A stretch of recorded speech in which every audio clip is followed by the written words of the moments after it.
ماذا لو أخبرتكم أن وصف طفل بأنه ذكي أو إخبار زميل في العمل بأنه موهوب بالفطرة قد يكون فعلا من أكثر الأشياء المدمرة. مدمرة جدا بصراحة. صح، مدمرة نفسيا لمستقبله وقدرته على تحقيق النجاح. الأمر يبدو مناقضا لكل ما تعلمناه، أليس كذلك؟ 100%. نحن مبرمجون على المديح. بالضبط. أهلا بكم في نقاشنا المعمق اليوم. هدفنا في هذا التحليل هو الغوص في الأفكار المحورية التي يطرحها كتاب العقلية، علم نفس النجاح الجديد لعالمة النفس كارول دويك. نحن لا نبحث هنا في نصائح تنمية بشرية سطحية. لا أبداً، نحن نبحث في الآلية النفسية الدقيقة. تماما، نريد أن نفهم لماذا ينهار بعض الأشخاص الموهوبين عند أول عقبة، بينما يزدهر آخرون يبدون أقل موهبة. هل النجاح الخارق للرياضيين وقادة الشركات يعتمد على الجينات الاستثنائية؟ أم أن هناك بنية تفكير مختلفة يمكننا تبنيها؟ هذا التساؤل المبدئي هو المفتاح لفهم كل سلوك بشري تقريباً. ما نكتشفه من تحليل هذه المصادر ليس إنكاراً لوجود الموهبة أو الاستعداد البيولوجي، لا.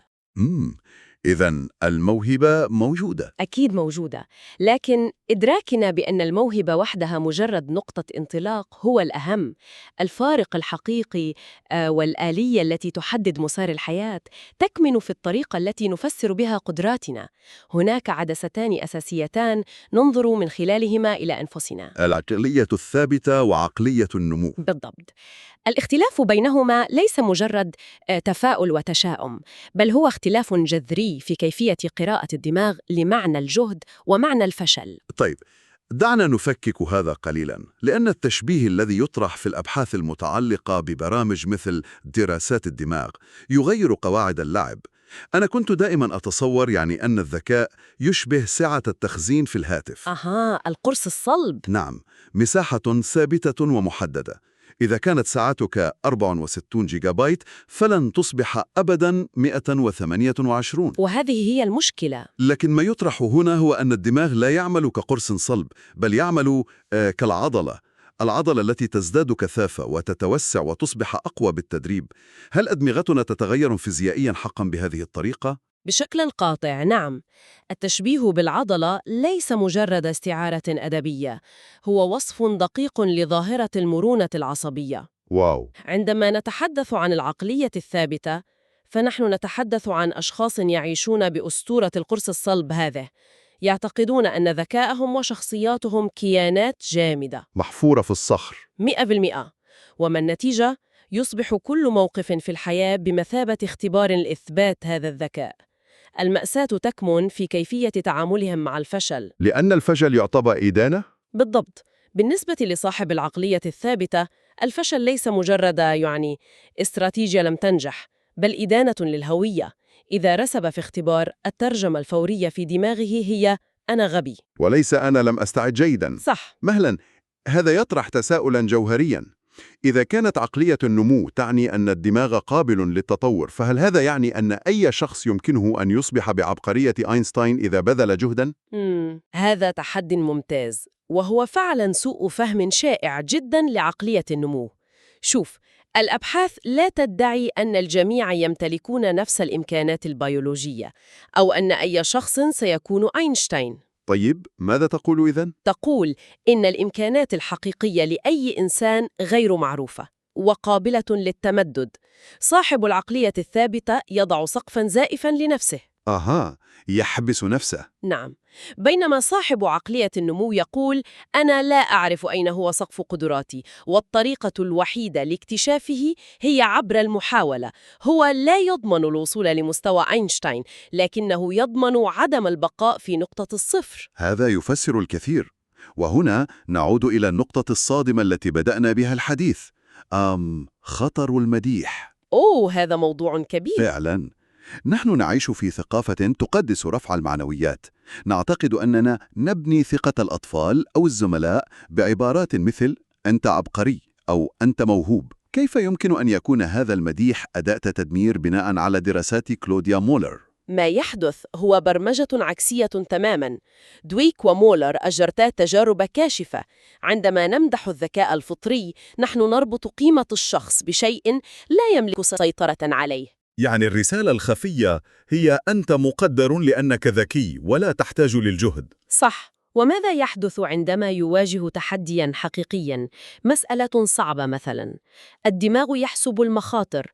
يقول: إذا فشلت سأفقد لقب الذكي، الأفضل ألا أحاول. إذن نحن نضعهم في قفص ذهبي، نعطيهم لقباً يخشون فقدانه لدرجة أنهم يتوقفون عن التعلم. بالضبط. نخلق الخوف من المحاولة. في المقابل، عندما نمدح الجهد والاستراتيجية ونقول: لاحظت كيف حاولت بطرق مختلفة، نحن نكافئ العملية. نركز على المحاولة وليس النتيجة الفطرية. تماماً. هؤلاء سيختارون التحديات الأصعب لاحقاً، لأن الفشل يعني ببساطة احتاج إلى استراتيجية أخرى. هذا العمق ينقلنا مباشرة إلى الساحة الرياضية. عندما ننظر لأساطير الرياضة نجد أمثلة حية. المصادر تستعرض لاعب التنس جون ماكنرو كحالة نموذجية للعقلية الثابتة. ماكنرو مثال كلاسيكي. الرجل كان يمتلك موهبة لا تصدق، لكنه كان يخترع أعذاراً عبثية عند الخسارة. يلوم الطقس، أرضية الملعب، الحكام. يعني هل هي مجرد عصبية أم آلية دفاعية؟ هي آلية دفاعية بامتياز لحماية أسطورة الموهبة. بالنسبة له وبسبب عقليته الثابتة، الخسارة تعني أنا لست الموهبة الفذة. وهذا استنتاج مدمر لنفسيته. صح. فيجب أن يبحث عن كبش فداء. اللوم هو الدرع الواقي للعقلية الثابتة. انظر في المقابل إلى مايكل جوردن. أسطورة كرة السلة. نعم. الكثيرون ينسون أنه تم استبعاده من فريق مدرسته الثانوية. وهذا هو الفارق. جوردن لم يقل لست موهوباً، سأبحث عن رياضة أخرى، ولم يلقي اللوم على المدرب. لقد جعل من هذا الإخفاق وقوداً لتدريب مهووس. وهذا يجسده أيضاً تايجر وودز في الجولف، أليس كذلك؟ 100%. تخيل أنك تفوز ببطولة الماسترز بفارق شاسع في 97. شخص بعقلية ثابتة سيقول: وصلت للقمة، سأرتاح. لكن وودز لم يفعل ذلك. لا، أدرك أن طريقة ضربته لن تكون مستدامة، فقرر تفكيك طريقة لعبه بالكامل والبدء من الصفر. خاطر بمركزه الأول ليتعلم ضربة جديدة. العقلية الثابتة لا تخاطر أبداً بالعرش من أجل التعلم. أبداً. وهذا يتماشى مع فلسفة المدرب الأسطوري جون وودن. لم يكن يقيس نجاح لاعبيه بالنقاط، بل بالجهد المبذول للوصول لأقصى إمكاناتهم. بالضبط. إذا قدمت أفضل ما لديك فأنت ناجح. طيب، دعنا نرفع سقف الرهان الآن. رأينا العقليات في المدارس والملاعب. ماذا يحدث عندما تتضخم هذه العقلية الثابتة لتصبح ثقافة تحكم شركات بمليارات الدولارات؟ هنا نصل للكوارث. الانتقال يقودنا حتماً إلى كارثة شركة إنرون. قادتها سموا بأذكى الرجال في الغرفة.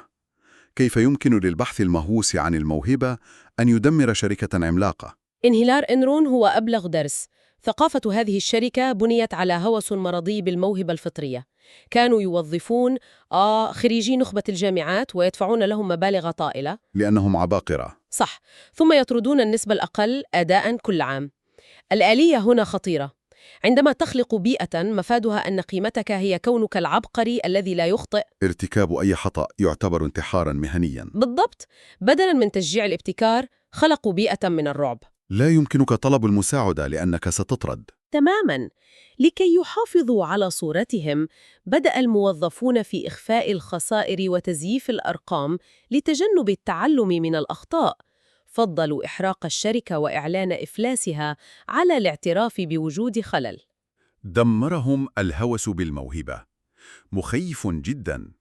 وفي المصادر نجد مقارنة بين ألبرت دانلاب في شركة سانبيم ولو جيرسنر في شركة IBM. مقارنة ممتازة. دانلاب كان يرى نفسه عبقرياً أسطورياً. تركيزه كان على إثبات ذكائه الخارق بأرباح وهمية، مما أدى لطرده. بينما جيرسنر في IBM لم يدخل مدعياً أنه المنقذ. ورث الشركة تعاني من ثقافة سامة، حيث تخفي الأقسام المعلومات عن بعضها. ليظهر كل قسم بأنه الأذكى. صح. ماذا فعل؟ ألغى المكافآت الفردية المنعزلة، بدأ يكافئ العمل الجماعي، خلق بيئة آمنة للموظفين اللي يعترفوا بمشاكلهم. لم تكن قيادته حول إثبات الذكاء، بل إحياء التعلم. هذا يذكرني بجاك ويلش في جنرال إلكتريك، عندما واجه فضيحة في شركة تابعة له، لم يلقي اللوم على موظفيه الصغار ليحمي سمعته. استخدم الكارثة لتشريح أسلوب قيادته. الفشل كان بيانات لتعديل المسار وليس حكماً نهائياً. هذا هو القائد بعقلية النمو. هويته لا تنهار مع خسارة صفقة. بالضبط. طيب، حللنا الأطفال والرياضة والشركات. دعنا ننقل هذه المفاهيم إلى الدائرة الأكثر حميمية، العلاقات الإنسانية. بالاعتماد على أبحاث جون غوتمان وحايم جينوت، كيف تترجم عقلية الثابتة نفسها في العلاقات؟ في العلاقات، العقلية الثابتة تتغذى على أسطورة خطيرة: إذا كان الحب حقيقياً، يجب أن يكون التوافق تلقائياً وبدون جهد. واو، يعني لا يوجد عمل في العلاقة؟ حسب اعتقادهم لا. فماذا يحدث عند أول خلاف؟ دعيني أخمن. بما أنهم يعتقدون أن الصفات ثابتة، أي خلاف يرى كعلامة تؤكد فشل العلاقة بأكملها، أليس كذلك؟ أحسنت. هذا ما يسمى بلعبة اللوم. يبدأ صاحب العقلية الثابتة بتوجيه أحكام قطعية: شريكي أناني ولن يتغير. أو يلوم نفسه: أنا غير صالح للعلاقات. صح، كل خطأ هو خلل جوهري ثابت. مهلا، لكن أليس هناك أشخاص سيئون بالفعل؟ ماذا لو كان الشريك يمتلك صفات سامة حقا؟ هل عقلية النمو تطالبنا بالبقاء في علاقة مدمرة؟ سؤال ضروري جدا. لا، عقلية النمو لا تعني السذاجة. ما تعني هو إدراك أن الديناميكية بين شخصين يمكن تطويرها إذا كان هناك استعداد متبادل. فرصة لاكتشاف طرق تواصل. بالضبط. يقول: نمر بمشكلة تواصل وليس نحن معطوبون. لكن إذا رفض الطرف الآخر التعلم، صاحب عقلية النمو يعرف متى يتوقف. لأنه يقرأ الواقع كبيانات قابلة للتحليل وليس أحكاماً عاطفية. هذا يغير نظرتنا تماماً.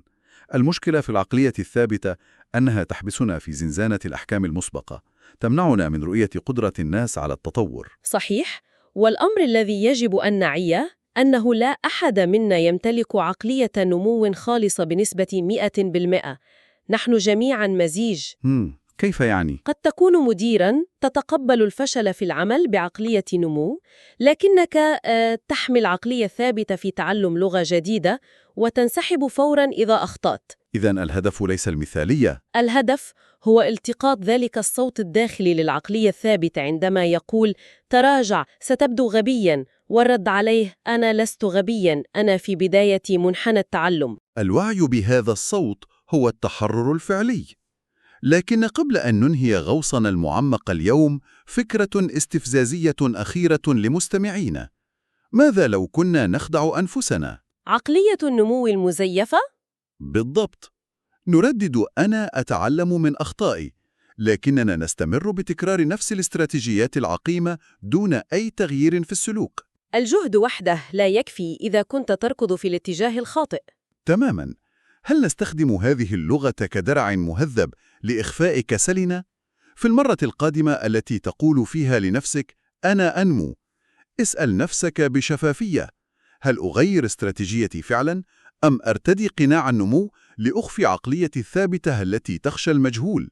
والأهم، ما هو التحدي الصغير الذي تجنبته طوال الأشهر الماضية خوفاً من الفشل، والذي يجب أن تستيقظ غداً لمواجهته لتمرين عضلة النمو لديك؟ فكروا فيها. شكراً لكم.